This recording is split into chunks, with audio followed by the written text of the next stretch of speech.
the Auburn Blitz Podcast, your direct source for all Auburn all the time with Brett Pritchard, Faith Richardson, and Randy Lee.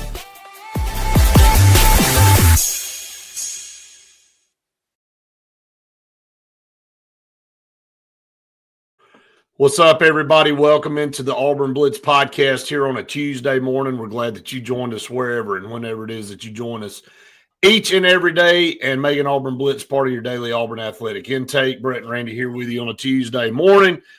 This was recorded last night, so as you guys are watching, you can comment, but we won't be interacting with you, so we're not snobs. We try to make sure you know that, so we try to interact back with you, but we had to record this last night because I'm headed to practice as you're watching this, headed to the last viewing window for Auburn before the Auburn-Baylor game, and we'll talk some more about that later on today. Faith and I'll be at practice, so we'll cut another video of that and kind of let everybody know what we see. Be the last chance for us to see something. I don't know how much of that we will get to see, but we will see something. So we'll let y'all know about that. Coach Freeze had his press conference yesterday along with Coach Aranda at Baylor. So we're talking football now. We're in the week of the game. Just a few days away. Everything's on a shortened schedule because the game's on Friday. So we'll talk about that too. So, Randy, it's time to get after it. Well, it's time to stop speculating at some point in time. That's the beauty of the game week is you no longer have to go, I wonder who's going to get a majority of the snaps, which new players have made enough of a splash to get snaps throughout the season or at least the start of the season. And this is a big-time game to begin with for Auburn. It's a very winnable game. It's a game where the matchups, for the most part, if you look at mano-a-mano, I'm sure that our star ratings much higher than theirs, per player and at each of these positions. So with that being said, if we can coach them up equal to what Dave Aranda coaches his squad up at Baylor, then you've got to like Auburn's chances. And if you can't say that in year three, and I see your coach speak down there at the bottom, I mean, at a certain point, it's put up or shut up. And I really sense that this week is the start of a season long of year three at Auburn with Hugh Freeze, where it's put up or shut up. And I think the squad is good enough talent-wise that there shouldn't be a whole lot of excuses to not put a good product out there on the field. And it's a great test to start the season over at Baylor. So looking forward to it. You and I'll be doing a game on Thursday night. Thank the Lord that we're not playing a high school game and calling a high school game right in the middle of the start of the season for Auburn. And a lot of other teams have decided to move that game up a day and play it on Thursday so it doesn't conflict with the Auburn kick on Friday night. So we'll start there. We got Central Clay on Thursday night, and then you'll be on the road. You'll be heading out to Baylor for a big game on Friday. Yeah, I'm looking forward to it. It's a very, very fun week ahead. I hope we have success in both games. We both obviously are biased on the Benjamin Russell side, but also we're obviously biased on the Auburn side. We do an Auburn show every day. So, yeah, I'm hoping for 2 wins there and then, be able to come back on a Saturday and kick back and watch some football after our teams got big wins. But yesterday at the press conference, we were all kind of sitting around before, and we got the game notes right before. And the thing that stood out to all of us was the depth chart, because we've been guessing at what the depth chart would be.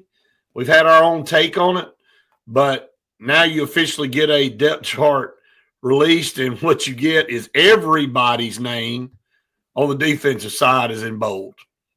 Everybody that starts, they get their name in bold, and then you have the backups in not bold.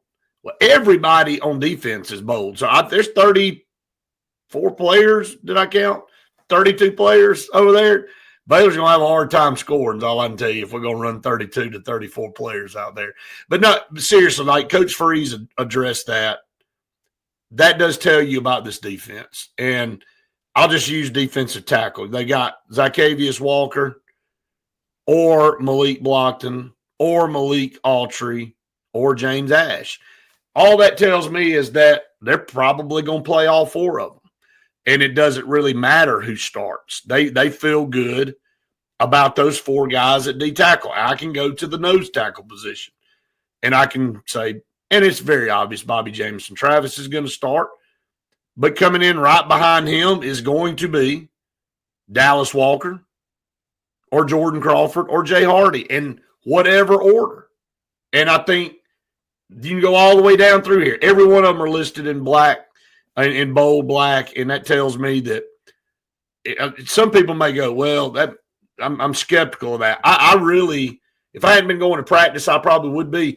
I feel like we've got that deep a defense, and that's great because that's what you got to have to compete for championships. You can't rely on your first team guys, and then when you have to give them a breather, you get in there and you go, let's just hold on for dear life while we got our starters out. Like, they feel really good about the quality of depth on this defense. Well, I think you need to go 3 or 4 deep on each of those positions you just reeled off. You know, I'm not going to feel real good if Auburn goes 3 or 4 deep at corner. You know, I don't necessarily want to see us go 3 or 4 deep at safety unless it's forced. Right. But all of those defensive linemen are going to rotate in and out. And look, I'm hopeful that our defensive ends get a majority of the snap, and I'm namely those 2 starters that we've got on each side. And if that's not the case, those 2 guys aren't to the level that we all expect them to be. And I Right. do. I truly expect them to be. And I think they're going to be much better than the opposition on Baylor at those particular positions. So you did start with nose tackle and defensive tackle. And look, I really do believe all of those guys will get snaps. Now, will the starters get a majority of them? I hope they play well enough to deserve it. If not, I think there's some young guys, and I'll name 2 that you and I saw more than we saw the rest of them. So I don't have enough of an in-game opinion on a lot of those others outside of Malik Autry and Jordan Crawford. Now, Right. I do know Malik Blockton may be the best of the bunch. That's just me right now, Right. speaking out of turn. If I had to say which one of those guys plays the best in the opening game against Baylor, I'd probably lean to him. Now, I think those other 2 freshmen, I think the ceiling's higher for both of them than really anybody. Right. Malik Autry has turned heads. His motor's been on high the entire camp. I've heard that not only from you, but from others. And, buddy, you want to put a big old defensive tackle out there to look the part, he's a one. He's a massive human being, and it comes from a great program at Opelika, so no surprise there. And then Jordan Crawford, I think, is the best athlete of the bunch. Right. I think he's the biggest big play potential that we have of the bunch. At almost 340 pounds, by the way. Yeah, and plays. I've seen him, some film of him playing on the offensive side of the ball where they're getting him the ball, and he was running in high school. That tells you what type of athlete he was. So I do think we'll see those 2 guys. Yeah. Some of the others that you reel off, I hope Jay Hardy has a great last year on his second go-around at Auburn, but namely those 2, especially the way that Malik Blockton played the second half of the year last year, it gives you at least a good feel under DJ Durkin that he's not timid to put a young guy out there to make plays early on. And it may only be 12 to 15 snaps, but I hope they're great snaps from those 2. I'm not going to go through the secondary. We all know. I mean, look, they're all good. So whatever gets run out there, whatever combination is going to be fine. Linebacker, a lot of talent, not much experience. I mean, Jason Caldwell was on with us yesterday morning. DeMarcus Riddick was basically a 3rd down linebacker last year.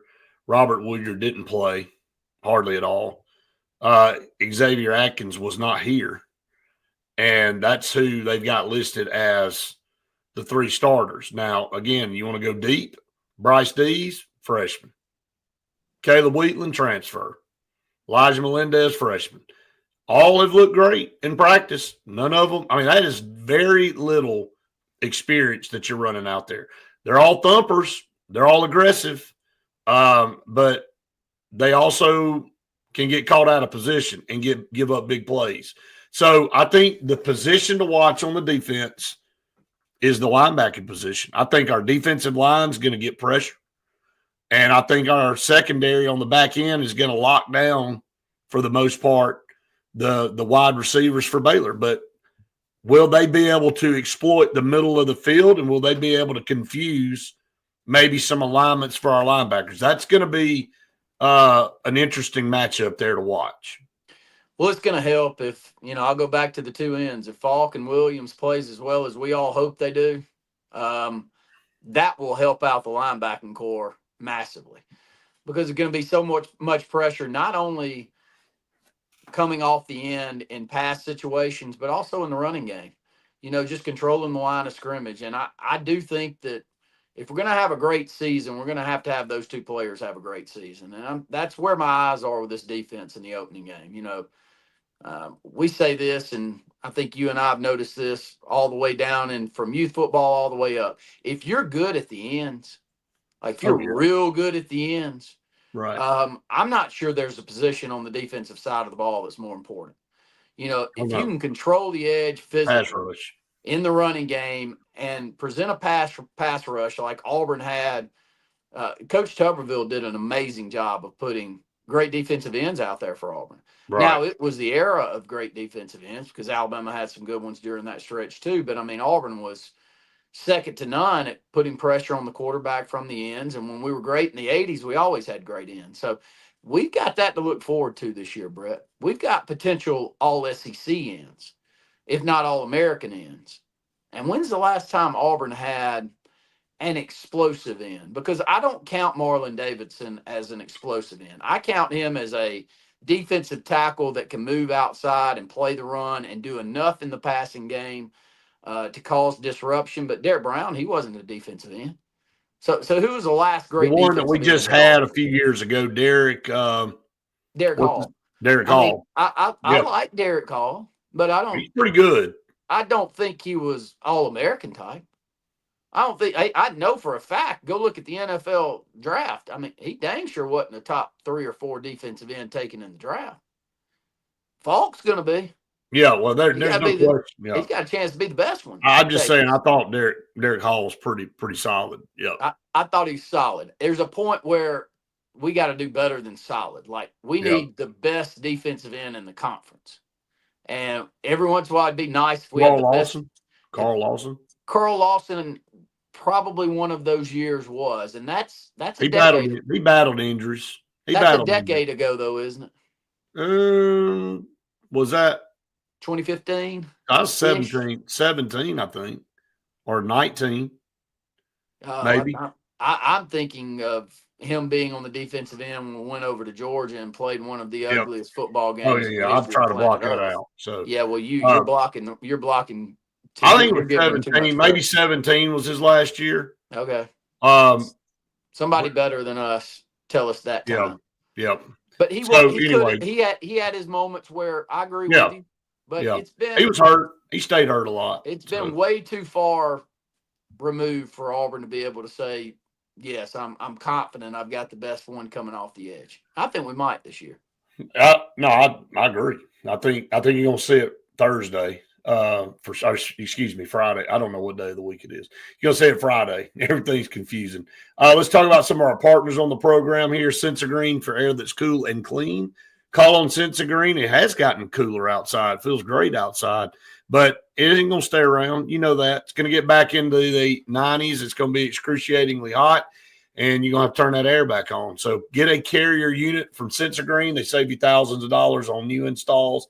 Scout Program Management, a full construction management firm in Birmingham, Alabama, saving you a lot of headache. When you look at it from a pre-construction phase all the way to the finished product, Scout Program Management, that's why you hire them. Municipalities, educational institutions, you got a multi-million-dollar project.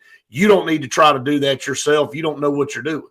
You need to hire a program management company like Scout, and they know what they're doing, and they're going to hold people accountable. So that is why you hire them. Check them out in Birmingham, Alabama, and Bunkers in downtown Auburn on East Glen, 50 parking spots in the parking deck. You never have to worry about a parking spot. And then you get inside, and the environment and the atmosphere is outstanding.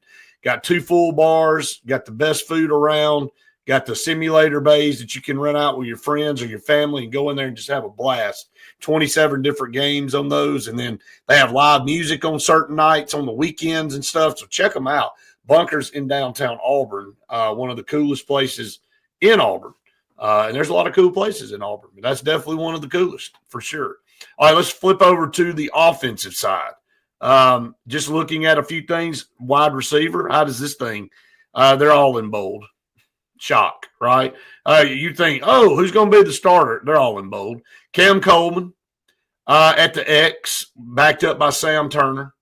Horatio Fields at the Z, backed up by Perry Thompson, or vice versa. It says or. I mean, you might see Perry Thompson first. I don't know. And at the H, it's Eric Singleton or Malcolm Simmons or Bryce Cain. So that didn't really tell you anything. What Coach Freeze did say at the press conference yesterday was that Horatio Fields is without a doubt the leader in that room, which I thought was very impressive. And he said when they were voting for team captains, he got a lot of votes. Now, he didn't say if he got it or not, but or maybe I missed it. Maybe I missed that. But he said, but he did say it was very impressive for a guy to be there in such a small amount of time to get the amount of votes he got. So, and he's going to play. Whether he starts or not, he's going to play. Perry Thompson's going to play. We obviously know Cam Coleman and Malcolm Simmons and Eric Singleton are going to play. How many wide receivers? Do we see Bryce Cain? Do we see, Sam Turner in the game? I don't know. I mean, I don't know how many you're going to see, but they're all going to play at some point in time. You may see 3, 4, maybe 5 in this game against Baylor. Well, I'd be shocked to see the last two play much in this game. Just too many snaps to get in for those others. No doubt Horatio's in that mix. You've got to think that Perry Thompson's got to be in the mix at some point. If he's not, it's just not working out. Right. Just too good of a specimen to not have out there on the field, and something's not clicking if in year 2 he's not getting a lot of snaps. I mean, he looks the part. A lot of you talking heads like you, Brett, speak highly of him at practice. But he's got to beat out some great talent. So I think the first 3 from a production standpoint, without seeing enough of Horatio yet from my end. Look, I'm Joe fan. I don't go to practices like you. I just go off of what I read and what I hear. And I haven't seen enough of Horatio Fields. The other 3 I know. I've seen all of Eric Singleton that I want to see. Right. Cam Coleman's the best of the bunch. And you and I know enough about Malcolm to think that if he's not the third one, I'd be shocked. So maybe a couple of more after that, Brett, but, it's got to be particular I'd say down 5. the distance. I would say 5 receivers. And that's plenty. I think Horatio and Perry would be the other 2, and if something were to happen and any of those other 3 were to get gimpy, then you could see the final 2. But is that really the mix that you've seen at practice so far? It is. Yeah. Now, they've done a good job of getting everybody reps and getting them mixed in there. So I think that's why they're all bolded, and, we'll see. We'll see how it all kind of plays out. I'll tell you what is definitive is our offensive line. Chaplin at left tackle, Wade at left guard, Connor Lew at center, right guards, Jeremiah Wright, right tackles, Mason Murphy. Tight ends, Brandon Frazier. Your quarterback is Jackson Arnold, and then your running back is Damari Alston. That is definitive. Now, is Jeremiah Cobb going to play? Yeah. Will we see Darrell Robinson? Maybe. But Damari Alston's going to get the start. I mean, Jackson Arnold is going to be the quarterback unless something terrible happens. And so he's going to play, and he should play all with the exception of maybe a package or something for Deuce Knight. And Coach Freeze bragged on him again in the game simulation yesterday. He said that Deuce was 7 for 7 and didn't look like he was fazed by anything. But, of course, it's like he said, that's not Baylor, and it's not, however many people are screaming and yelling at you on a Friday night in Waco, Texas. He looked good, though, and we know that. So Dave Aranda had a lot of complimentary things, and I'll hit some of his quotes here in just a minute, but complimentary of Jackson Arnold. He knows what he can do, and to be honest with you, it scares him a little bit with what he can do in the RPO offense. He said, and you can read his comments, that they definitely are concerned about the wide receivers, and he basically said what you and I've said in many situations: if Auburn can run the ball at all, it's going to be really tough for Baylor to defend this offense, period. If Auburn is blocking up front and running the ball, it's like Dave Aranda said. He said, we have no control over anything at that point. He said, if they're running the ball and they're doing 4x1 RPO at will, he said, we're on our heels. He said, we got to make them one-dimensional. We got to stop the run, and that way we know what kind of passing they're going to do. So, again, it comes down to running the football. And he said, that's what Auburn likes to do. He said, you can say Auburn likes to throw it. They got all these great receivers. He said, but they're going to try to run the ball. And I think Baylor's going to try to do the same thing, too, with Bryson Washington. Well, I think if Jackson Arnold's your go-to quarterback, then I think the run game's more important to an Auburn offense than it would be, say, if Deuce is the quarterback throwing the ball down the field. And right. I know Jackson Arnold's got the skill set to do that, Brett, but there were moments last year where they couldn't throw it a lick, and they just leaned on Jackson to run the football, and he did it nonstop. And can he do that? Sure. And does Auburn need that in the first week? We'll see. It could be a lot of how his mental game is, how he's throwing the football early on. Because, we just got to get out of here with a win in this opening game. However, that's what Coach Freeze needs said to happen.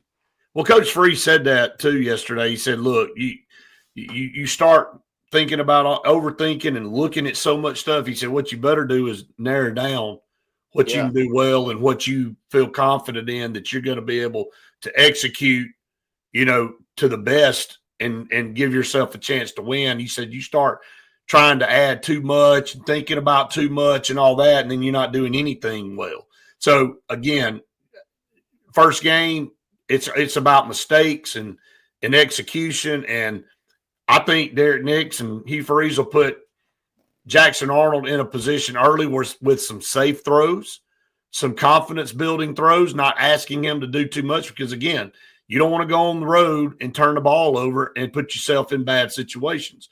So, and he talked about that too. He said, look, that was obviously a problem for us last year in numerous games is that we just did not take care of the football. And when we got inside the red zone, we didn't execute the way we needed to, and we either came away with 3 points or nothing. We didn't score touchdowns like we needed to score. So all that, again, we all know that's got to be alleviated. That's got to be fixed all the way back from him talking about it at media days to right now, 3 days before the game. You got to fix those things. And but when you go back and you look at what Dave Aranda said, I'll kind of read this. He said, oh, well, yeah, absolutely. It's a challenge at wide receiver. He said it's going to take our guys up front doing their part to help our guys in the back. And so you got to get some pass rush. If Auburn can block up front, and I mean, I've heard numerous other people say this from national pundits all the way down to local guys like us.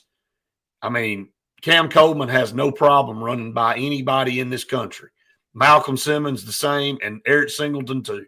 All of them have proved that they can go against elite defensive backs and win more than their fair share. And I said it yesterday on the podcast to Faith, is Baylor's defensive backs, are they up to the challenge? Can they cover these wide receivers? That's what it's going to come down to. If Auburn's winning the line of scrimmage, is Baylor good enough in the secondary to cover these guys? And if they're not, it could be a long night. It really could. Well, I mean, if our quarterback plays well, and I don't think we have any idea which quarterback we're going to get right now. I hope we get the best version of Jackson Arnold, but I've seen a bad version too. So we'll wait and see. Now, back to the running game. The problem with the running game with Auburn last year was not that we couldn't run the ball. It was just times where we didn't run the ball. I can't come up with a reason why we didn't run the ball any more than we did against Vandy. So, what version of the play calling do we get also this year, Brett? That's a question that I have. Maybe you have a better sense of that seeing practices, but I can assure you those of us that haven't been to a single practice and have done nothing but stick a camera in front of us and let us talk a little bit about the game. The last thing we saw of Auburn was some head scratching play calling, especially with the running game. So, right. Look, I think we've got good enough backs. And when I see Jeremiah Cobb out there on the field, I want more. Why don't we not get more? I can't give an answer for that. I'm not a part of the practice, and the scheme and understanding what he can and he can't do. And maybe there are some things that keep him off of the field, full time. Maybe some blocking setups, maybe catching the ball out of the backfield, which I think he's really good at when I've seen him do it. He's probably the best on the team. Well, I mean, so I think the talent is there to run the football, but you've got to be willing to do that if you can win up front. And I'm sorry, an offensive line in the SEC that's playing anywhere near championship caliber, Brett, should be able to control the line of scrimmage against Baylor. I'm with you. And if you can't control the line of scrimmage against Baylor, it's going to be a difficult year because you're going to match up with teams way better than Baylor on the lines of scrimmage and way more talented. So I'm more looking at that than I am worried about whether Auburn's dynamic receivers are going to be able to beat also a secondary that probably is not as talented as the receiving. Well, the same secondary that gave up bukus of points last year. Is my point. Yeah. That's why I brought that up. It's how much better have they gotten? Because you go look at Baylor's depth chart, the guys they've got starting in the secondary were there last year. Same guys. Yeah. They went out and got basically a whole new linebacking core and got a few guys up front on the defensive line in the transfer portal. But everybody in that secondary is back. So, again, I think that's what Dave Aranda said. Can we get pressure up front to help our guys on the back end? That's going to be the key. And if Auburn can block it up, then it is on the quarterback. If they're blocking it up and they're getting them time to sit back there and survey the field with those receivers, somebody's open. I mean, that. This didn't take a Philadelphia lawyer to figure that out. One of those three guys we just mentioned, somebody's open. And again, they're going to have to scheme some things up. Are they going to drop a bunch of people back to try to prevent the deep ball? Well, Auburn's going to have to take what they give them underneath, and they have to make some plays there instead of trying to force it. You and I have seen that happen in college and high school over the last several years where play callers are stubborn and they go, well, they're dropping everybody back. We're still going to try to go over the top and deep, and you just end up wasting a bunch of plays and having a bunch of 3-and-outs and punting the football. That's another thing that Coach Freeze talked about yesterday is being able to continue drives, not getting off the field and, in 3 plays and, having to keep your defense out there. It's going to be hot in Waco. I mean, it's going to be in the 90s all day. Probably at kickoff, it's going to be in the high 80s. So you got to keep them off the field, and you got to do it. And he said it today. He said every drive yesterday, every drive should end in some kind of kick. He said ending in a punt ain't a bad thing sometimes. But he said we ought to end every drive with some kind of kick, whether it be an extra point, a field goal, or a punt. He said if we're not, we got problems. And so we need to do some things to keep the ball on the field and keep it. Our defense, Randy, in the Georgia game last year, I mean, just way too much.